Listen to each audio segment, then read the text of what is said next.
सभी भक्तों को राधे राधे।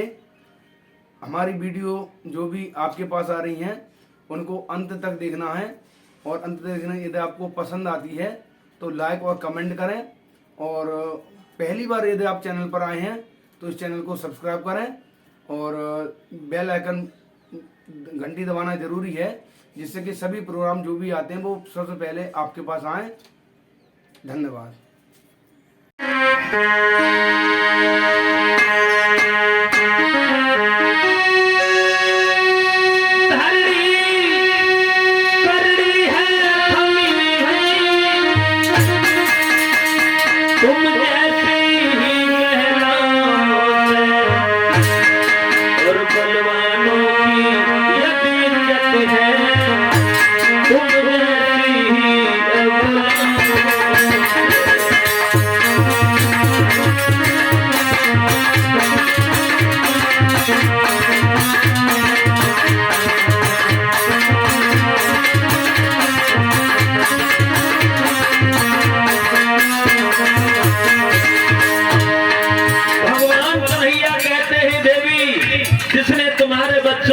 किया आप उनके ही प्राणों की भीख मांग रही हो, धन्य है तुम।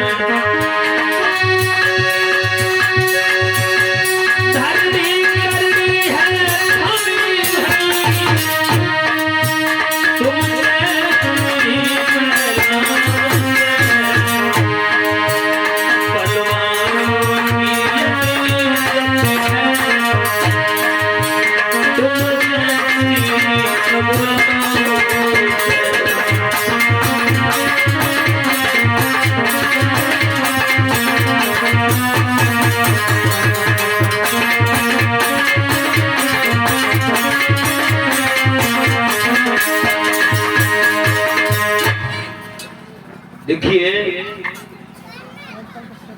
तुमने मना कर दिया कि आप इसे नहीं मारो, तुमने अगर इसे मार दिया तो तुम्हें ब्रह्म हत्या लग जाएगी। अर्जुन के बड़े भैया हैं जिनका नाम है युधिष्ठिर। क्या नाम है? युधिष्ठिर। कथा का मतलब ये नहीं है कि नौटंकी कराते रहो चले जाओ, ऐसे कोई फायदा नहीं है।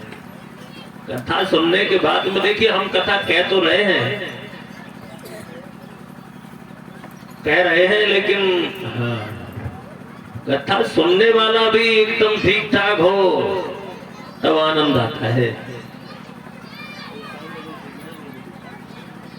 मेरा मतलब है भक्तजनों, अर्जुन के बड़े भैया हैं जिनका नाम है युधिष्ठिर। क्या नाम है?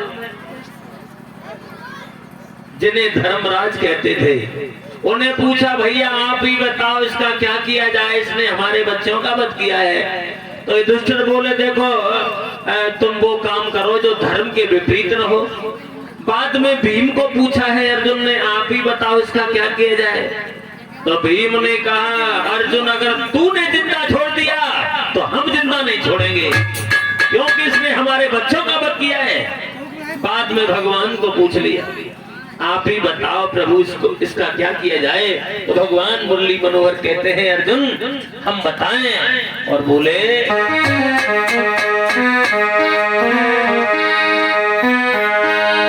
कि ब्राह्मण चाहे जैसा ही हो,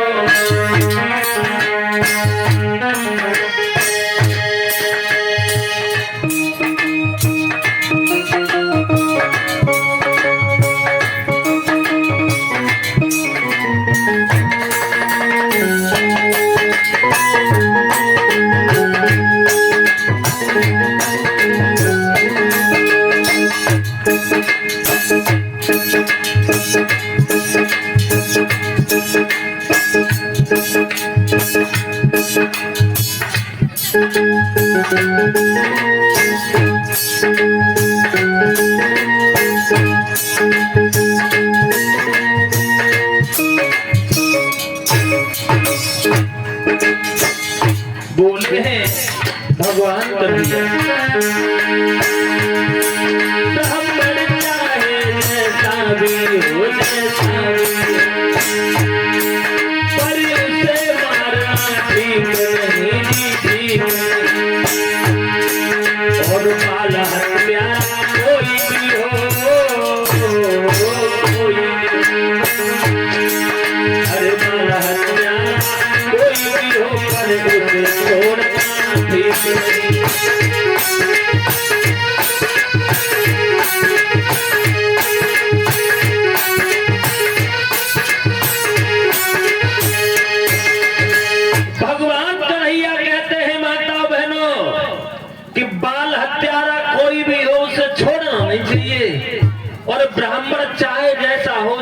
मारना भी नहीं चाहिए। अर्जुन कहने लगे प्रभु तुम कहना क्या चाह रहे हो?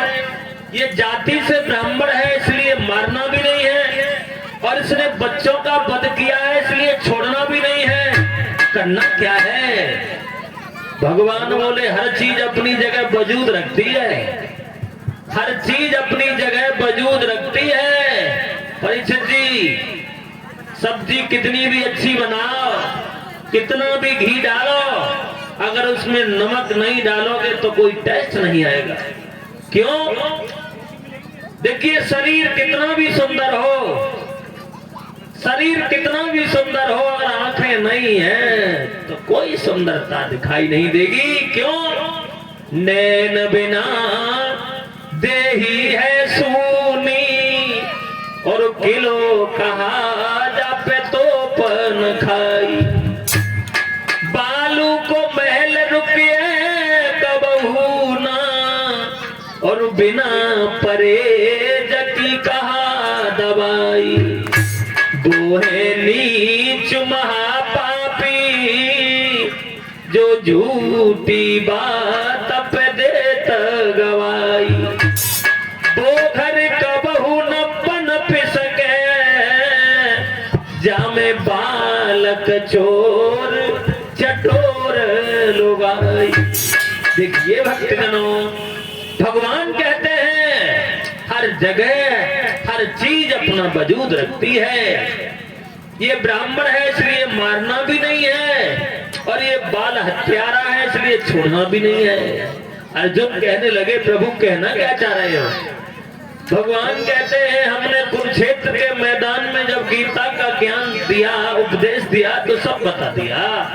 अर्जुन के दिमाग में एक बात आई है, अगर किसी आदमी का समाज में सम्मान है, समाज में इज्जत है, और उसे समाज से बेइज्जत करके निकाल दिया जाए तो उसके लिए वो मरना ही होता है। समाज में किसी आदमी का सम्मान है और उसे समाज से बेइज्जत करके निकाल दिया जाए तो उसके लिए वो मरना ही है। इस अश्वत्थामा के सिर में एक मणि थी, मणि जो सूर्य के समान चमकती थी, उसे निकाल लिया, दाढ़ी मोछे कटवाई, सिर मुंडन करा दिया और कह दिया चले जाओ जाओ। जीवित तो छोड़ दिया, लेकिन ये बात वो दुष्ट फिर भी सहन नहीं कर पाया। क्यों? आदत वाला आदमी कभी आदत भूलता नहीं है। काउनी मग के नीचे ऊंट करो, वो पत्ता ही पत्ता सूते गो। उसे नहीं मालूम है कि इस नीम से हमें छाया मिल रही है, और जाको तय कितनो समझाइयो पर टांग उठाए गई। ध्यान रखना भक्तजनों, आदत वाला आदमी कभी आदत भूलता नहीं है। आज उस दुष्ट ने सोचा कि मेरे सिर से मड़ी निकाल ली, मेरे दाढ़ी मोछे कटवा दी, सिर मुंडन करा दिया, इस अपमान का हम बदला अवश्य लेंगे। और ध्यान रखना,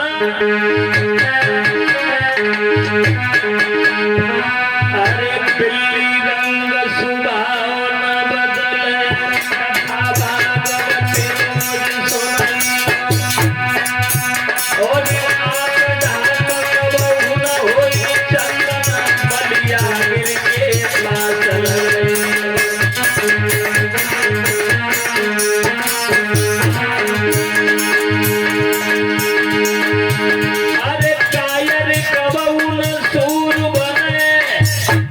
और कायर आदमी है, तुम 2 या 4 राइफल पकड़ाए दो, कुछ नहीं होना।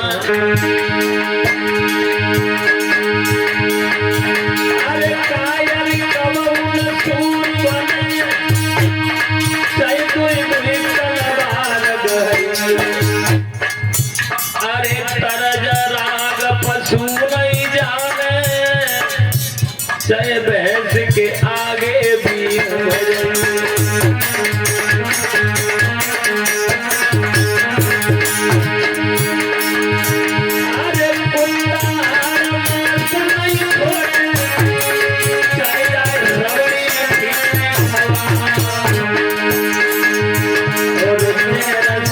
और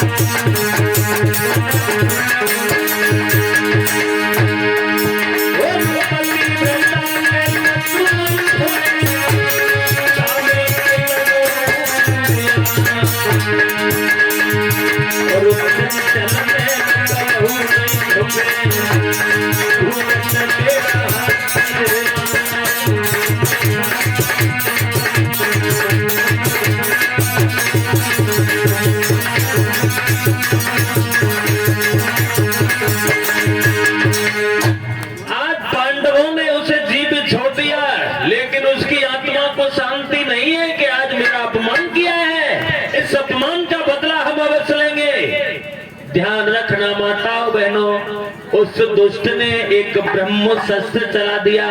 क्या चला दिया? ब्रह्मशस्त्र चला दिया है। उन दिनों अभिमन्यु की पत्नी उत्तरा गर्भवती थी। कौन? उत्तरा। और जब उस दुष्ट ने वो शस्त्र चलाया है तो उत्तरा का गर्भ जलने लगा है। जो गर्भ में बालक पल रहा था वो जलने लगा, और जब वो गर्भ जलने लगा है तो उत्तरा भगवान को याद करती हुई बोली है, श्याम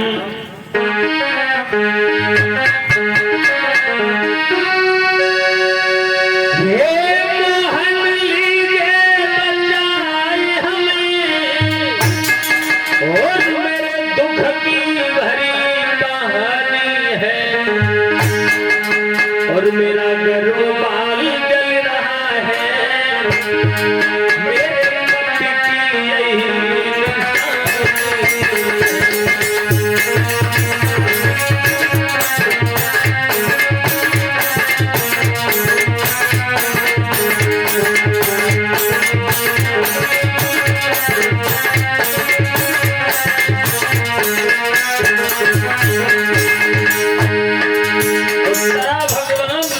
मुरली मनोहर को याद करती हुई बोली है, श्याम हमारे पति देव चक्रव्यूह के युद्ध में मारे गए। अगर मैं उन दिनों गर्भवती नहीं होती तो अपने पति के साथ जल जाती और मर जाती, लेकिन जो बालक मेरे उदर में पल रहा था आज तो वो भी जलने लगा है। भगवान इसे बचा लीजिए। और बोली है, श्याम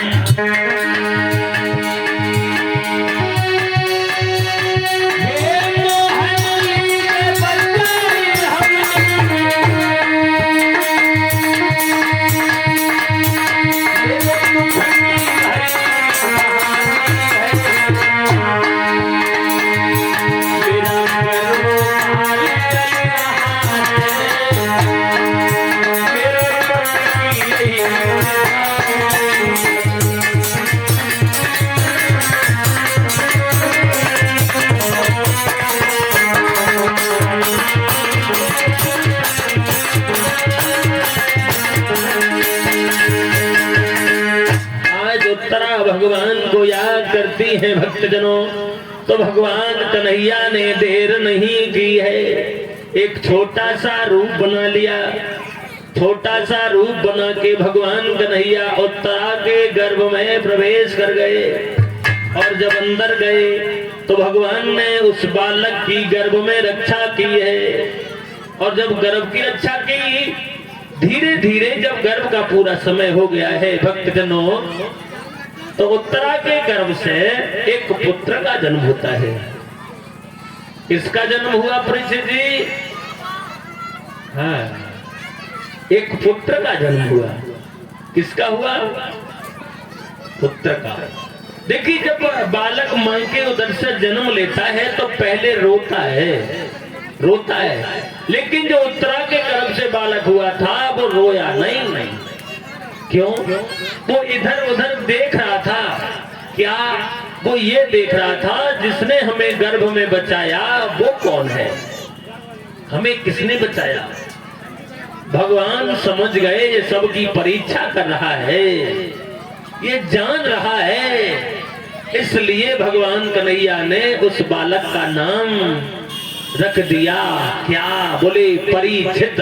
क्या रखा? परीक्षित। अभी कहता है, अरे बेटा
जन्म हुआ है भक्तजनों, उस बालक का नाम रख दिया, क्या रख दिया? परीक्षित। अब परीक्षित धीरे धीरे बड़े होने लगे हैं, और जब बड़े होने लगे, माहौल खुशी का माहौल है। इन परीक्षित का विवाह बासुक की लड़की नवलदे के साथ में हुआ था। किसके साथ हुआ? परीक्षित जी किसके साथ हुआ? नवलदे के साथ। किसकी लड़की थी? बासुक की। क्यों हुआ? क्यों हुआ? देखिए प्रमाण मिला है भक्तजनों। एक बार इधर जब परीक्षित का जन्म नहीं हुआ था, उत्तरा गर्भवती थी, उधर बासुक की पत्नी गर्भवती थी, तो अर्जुन बासुक के यहाँ गए। कहाँ? बासुक के यहाँ। और जब बासुक के यहाँ गए हैं तो बासुक और अर्जुन में सार पास का खेल हुआ। खेल, और वो खेल खेल में नहीं, जीत हार में हुआ। बासुक ने ये कहा था कि तुम्हारे यहाँ तुम्हारे पुत्र की पत्नी गर्भवती है और हमारे यहाँ हमारी पत्नी गर्भवती है। अगर हम हार गए, हमारे यहाँ पुत्री हुई, तुम्हारे यहाँ बेटा हो गया, तो हम अपनी बेटी का विवाह तुम्हारे यहाँ कर देंगे। और अगर तुम हार गए, तुम्हारे यहाँ लड़की हो गई, हमारे यहाँ लड़का हो गया, तो तुम्हें अपनी बेटी का विवाह हमारे यहाँ करना पड़ेगा। अर्जुन कहने लगे अगर दोनों जगह लड़कियां हो गई तब क्या करोगे? तो बासुक ने कहा अगर दोनों जगह लड़की हो गई तो जो जीतने वाला होगा उसकी लड़की जहां शादी होके जाएगी, वहां हारने वाले की लड़की दासी बन के जाएगी। शर्त मंजूर हो गई। लेकिन प्रमाण ये मिला है भक्तजनों, अर्जुन से बासुक खेल में हार जाते हैं। और जब हार गए, अर्जुन तो अपने घर चले गए। इधर बासुक जब अपने घर गए हैं तो बड़े उदास चेहरा से गए। पत्नी ने देखा, बोली महाराज आप इतने दुखी, इतना चेहरा उतरा हुआ क्यों है, क्या बात हो गई? तो आज महाराज कहते हैं देवी अगर तुम्हारे गर्भ से लड़की हो गई तो उस लड़की का विवाह हमें अर्जुन के यहाँ करना पड़ेगा, और ये हम सब कभी मंजूर नहीं कर पाएंगे। हमने ये आज वचन दे दिया है अर्जुन को, अब क्या होना चाहिए? हम आज अर्जुन से खेल में हार गए हैं, तो देखिए अपने पति को खुश करने के लिए बासुक की पत्नी ने अपने पति से कहा भगवान चिंता नहीं करो, और बोली अरे जो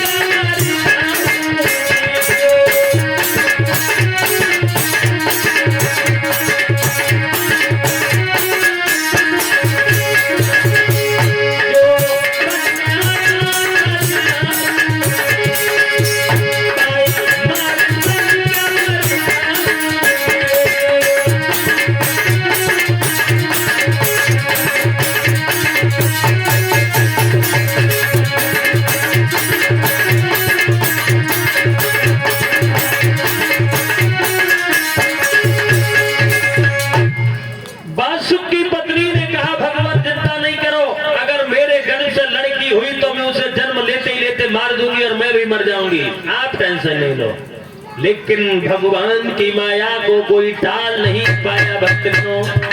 इधर जब गर्भ का पूरा समय हो गया तो बासुक की पत्नी के गर्भ से लड़की का ही जन्म हो गया। और जब लड़की का जन्म हुआ तो बासुक की पत्नी की माँ की ममता जाग गई। अपने पति से ये कहा कि मैं उस बच्ची को मार दूंगी, लेकिन मार नहीं पाई। लेकिन पति से झूठ बोल दिया, कह दिया कि भगवान वो गर्भ हमारा खंडित हो गया, गर्भ खंडित हो गया। लेकिन उस लड़की को बासुक की पत्नी छुपा के पालने लगी है। महाराज को नहीं मालूम है कि हमारे घर में एक हमारी बेटी भी है। उस बेटी का नाम पड़ा है नवलदे। क्या नाम पड़ा? नवलदे। अब जब नवलदे धीरे धीरे धीरे बड़ी हो गई, शादी के लायक हो गई, नवलदे देखने में बहुत सुंदर थी, बहुत सुंदर। एक दिन क्या हुआ, वही नवलदे छत पे चढ़ी हुई थी, बासुक अपने दरबार से आंगन की ओर बढ़े तो छत पे नजर गई तो क्या देखा, एक चंद्रमा जैसी लड़की छत पे घूम रही है। बासुक ने सोचा, प्रभु अगर ऐसी लड़की से मेरा विवाह हुआ होता, ऐसी पत्नी मेरे घर में पत्नी बन के आती तो जीवन में 4 चांद लग जाते। लड़की थी उन्हीं की, उन्हें पता नहीं है। सोच रहे अगर ऐसी लड़की से मेरा विवाह हुआ होता। प्रमाण यह मिला है कि अपनी बेटी के ऊपर जब दृष्टि पड़ी है उसी समय बासुक को कोढ़ हो गया, कुष्ठ रोग हो जाता है। पत्नी को जाके बताया, देवी हमारे छत पर कौन है। उसे जब मैंने देखा तो मेरा दिमाग बदल गया था और मेरा दिमाग बदलने से हमें ये कोढ़ हो गया। तो पत्नी ने कहा, भगवान मुझे माफ करना, वो कोई और नहीं, वो तुम्हारी बेटी है, तुम्हारी बेटी है। और जब ये कहा कि तुम्हारी बेटी है, बोले हाँ। तब तक लड़की भी उतर के आ गई। माँ ने कहा, बेटी आज तक हम तुम्हें छुपा के रखे, ये तुम्हारे पिताजी हैं। पिताजी? बोले हाँ। अब इन्हें कोढ़ हो गया है। तो कुछ लोगों ने बताया इनका कोढ़ ये तब ठीक होगा, अर्जुन के यहाँ अमृत का कुंड है। कहाँ? अर्जुन के यहाँ। वहां से थोड़ा सा अमृत मंगाया जाए और इनके शरीर पर डलवाया जाए तो ये ठीक हो जाएंगे। लेकिन अमृत लेने कौन जाए? तो बासुक की लड़की कहती है, पिताजी आप चिंता नहीं करें, हम जा रहे हैं और अभी गए अभी आए, हम अमृत लेने जा रहे हैं। और जब ये कहा हम जा रहे हैं तो बासुक बोले, बेटा तुम नहीं जाओ, अगर तुम चली गई तो आ नहीं पाओगी। क्यों? बोले सुनो हम बता रहे हैं। बोले हे बासुक, अरे तब बासुक में कही, लली मेरी प्राण से प्यारी, लली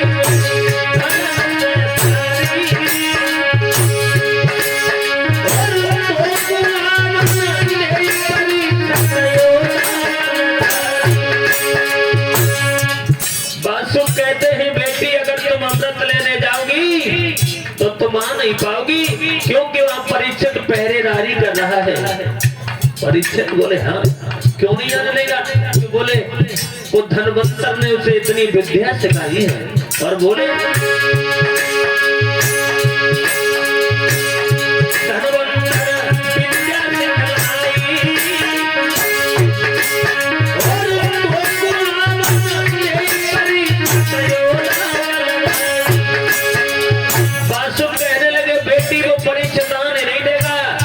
लड़की बोली, अगर वो विद्या जानते हैं तो हम भी कम नहीं है। बोली पिताजी नागिन बन जाऊंगी, पिताजी नागिन बन जाऊंगी, और जागे जाओ जाए दौड़ कुटिया में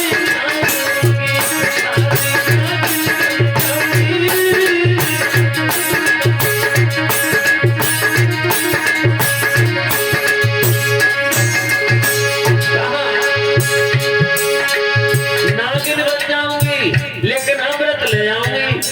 अब बासुक बोले, बेटी तुम नागिन बनोगी फिर भी नहीं आने देगा। क्यों? बोले सुनो बता रहे हैं, ललित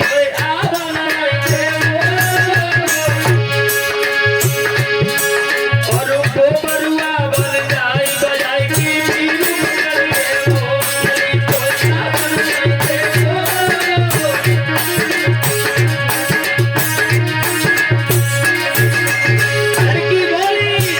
अगर वो बरुआ बनेगा तो तुम्हें नहीं मालूम पिताजी, पखेरू बनी उड़ जाऊंगी,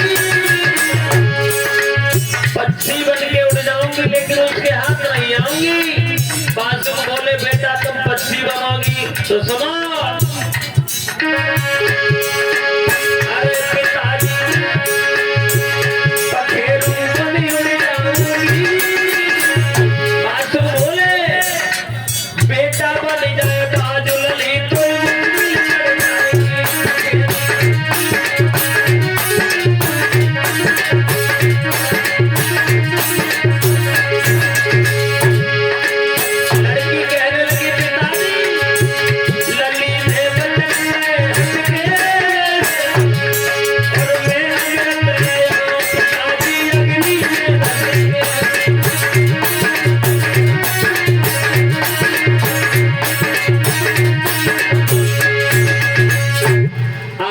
बासुक समझाते रहे, बेटा तुम नहीं जाओ, वहां परीक्षित पहरेदारी कर रहा है, वो तुम्हें आने नहीं देगा।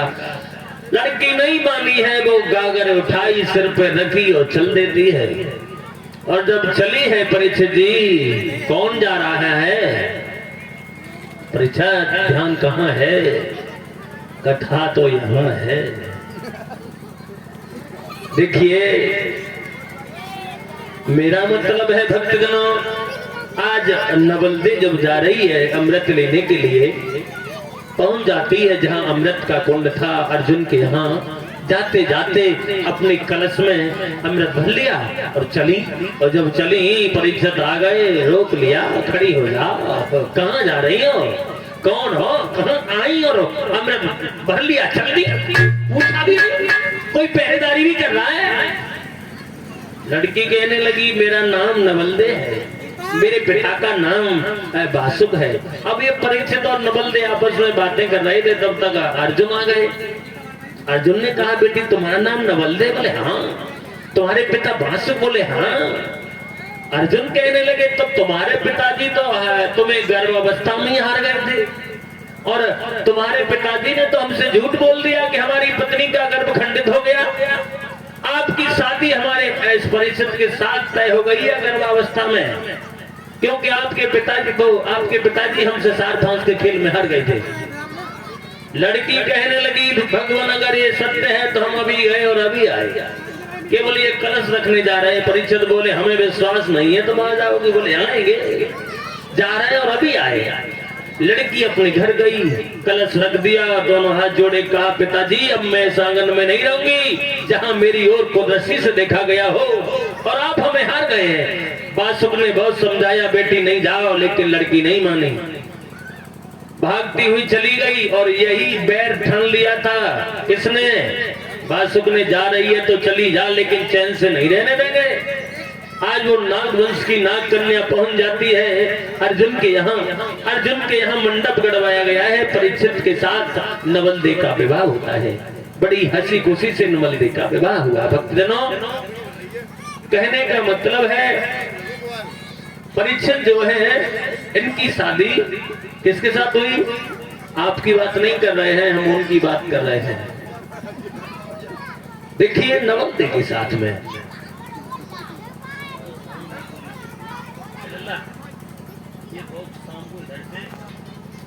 देखिए कुछ लोग पैसे को बहुत मायना देते हैं, और अगर किसी के पास ज्यादा पैसा हो जाए तो घमंड नहीं करना, क्योंकि तुम रावण से ज्यादा पैसे वाले नहीं हो।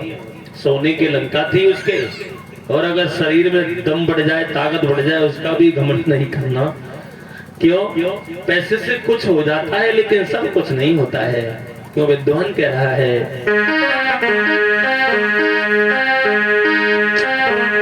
कि धन से भोजन मिल जाए, अगर तुम्हारे पास पैसा है तो अच्छे से अच्छा भोजन खरीद लाओ।